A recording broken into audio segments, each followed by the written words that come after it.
Hey, it's Christy here from AdaptEd, and I just wanted to show you how I use my donut shop fill my order visual order sheets. So as you can see here that there is this visual order sheet on the side. So your students are not able to move it. It's attached to each one. So each slide has a different one.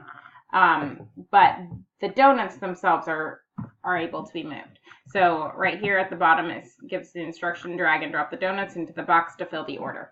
So for this particular one, there is 5 glazed donuts, 3 chocolate sprinkle donuts, and 4 chocolate donuts that need to be dragged and dropped into this box.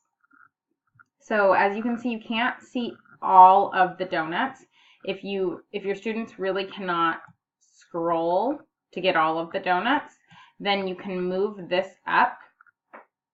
The problem is, like, sometimes this gets a little small for some of our students to see. I did provide these in print form, so if you really want your students to be able to just drag and drop them, and they can't see this, then you could just print them out and have them use it that way. But it is just as simple as I said. It's just drag and drop. So I like it a little bit smaller, so the donuts are a little bit bigger, so we can see, like, right under there. I need 5 glazed donuts, so let's just grab them. 1, 2, 3, 4, 5.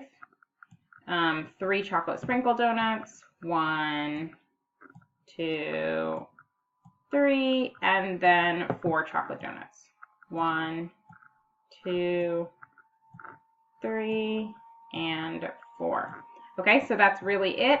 I do sometimes just print a blank one of these so that my student can reference kind of the order. It just depends on the kid and what they need. But I hope that you really enjoy this product. I really love it.